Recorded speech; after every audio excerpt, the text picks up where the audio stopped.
Assalamualaikum warahmatullahi wabarakatuh. Saya Dita Safitri dari kelas PAI 2B. Saya ingin menjelaskan materi tentang usul fikih. Materi yang pertama, Al-Quran sebagai sumber hukum Islam.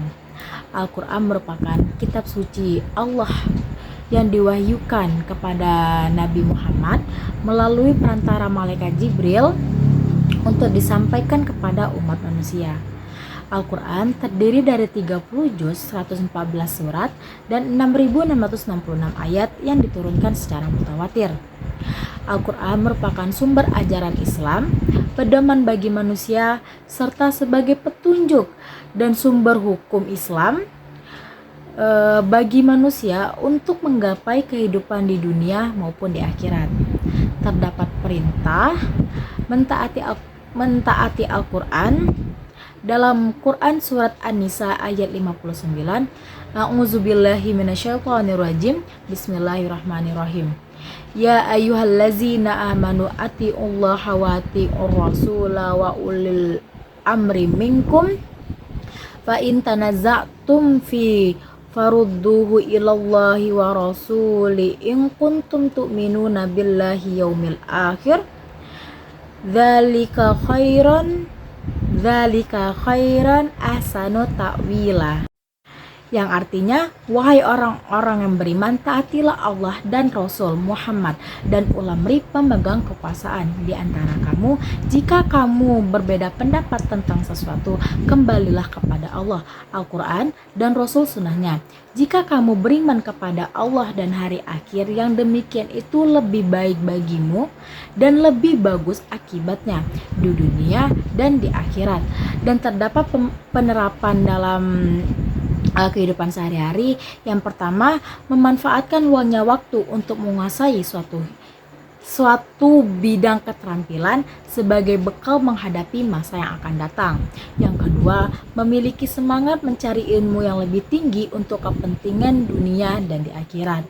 Yang ketiga, mempelajari dan memahami lebih dalam Al-Quran serta hadisnya agar bisa paham dan lebih mudah diterapkan di kehidupan sehari-hari. Materi yang kedua tentang ijma. Ijma menurut bahasa ialah sepakat, sependapat atau setuju, sedangkan menurut istilah adalah suatu kebulatan para ijtihad dalam mengambil suatu keputusan. Pada saat wafatnya Nabi Muhammad SAW. Dalam Al-Quran terdapat arti ijtihad dalam Quran surat Yusuf ayat 15. A'udzubillahi minasyaitonirrajim. Bismillahirrahmanirrahim. Falamma dhahabu bihi ayyaj'aluhu fi ghayabatil jub fa ahayna ilaihi la tunabbi'annahum bi amrihim hadza wa hum la yash'urun.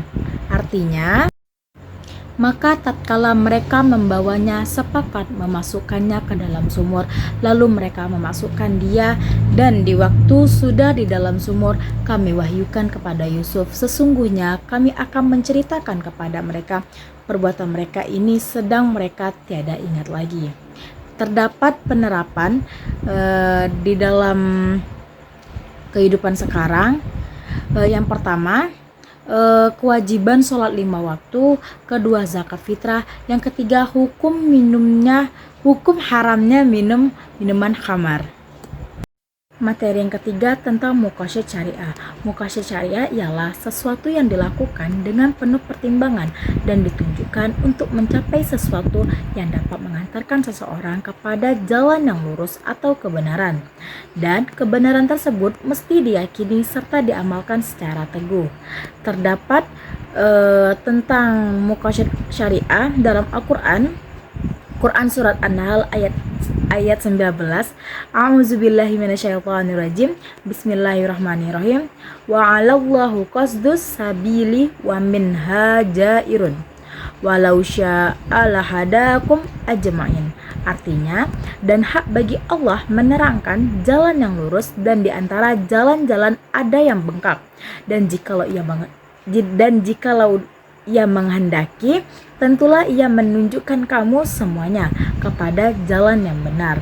terdapat penerapan dalam muqasyid Al-Qur'an, dalam muqasyid syariah dalam kehidupan sehari-hari. Yang pertama hifzun nafs, ialah menjaga dan melindungi jiwa manusia. Yang kedua hifzun nasl, menjaga keturunan atau anak cucu secara baik, sehat dan bermanfaat. Yang ketiga hifzun mal, ialah menjaga harta benda atau harta milik.